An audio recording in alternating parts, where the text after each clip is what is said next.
For the past few days, I've been obsessing over something I saw in a Numberphile video, and I was inspired to create these 12 cards. 11 of these cards have 11 emojis, and on the other side of these cards I have more emoji in a cryptic arrangement.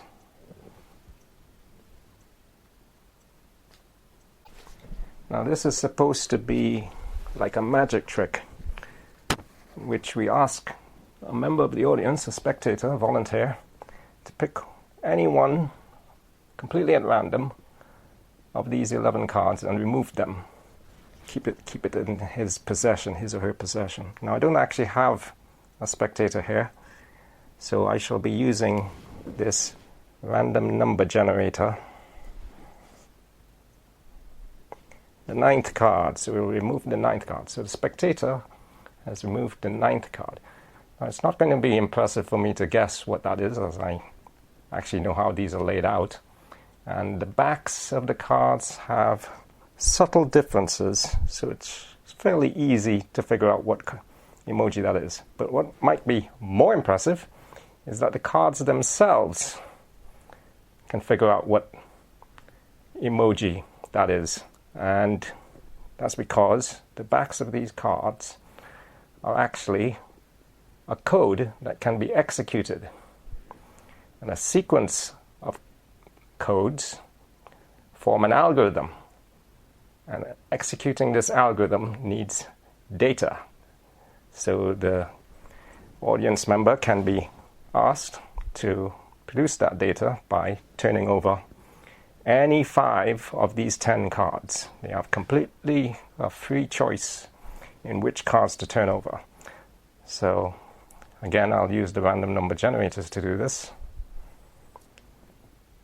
The 2nd card, the 9th of the remaining cards, 7, again 7, and finally that card. Okay, so we now have our data, and we also have the code to execute and apply it to the data.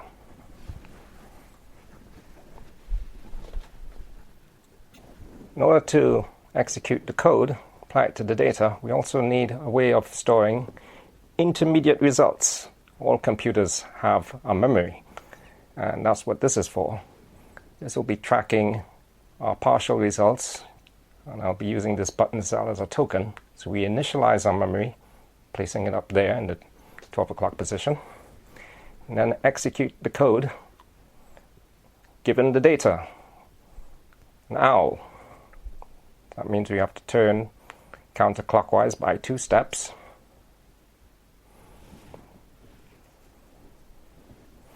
Smiley face, counterclockwise by 4 steps.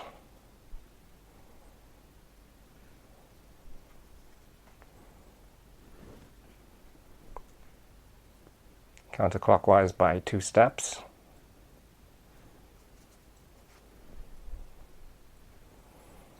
Clockwise by 1 step.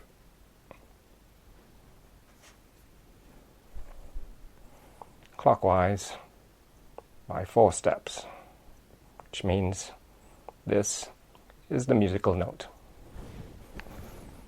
So I devised this magic trick, if you could call it that. It's more like a demonstration.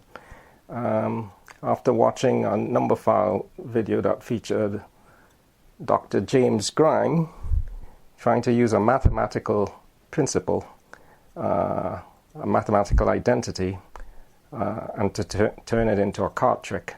And this is what I came up with myself.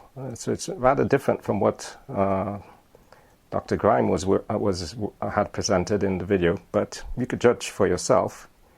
So please do take a look at that video. I'll place a link here and in the description.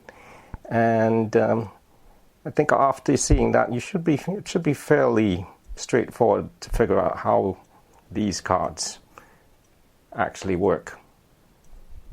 And if it's not that obvious, then perhaps I'll create a follow-up video explaining how I created these.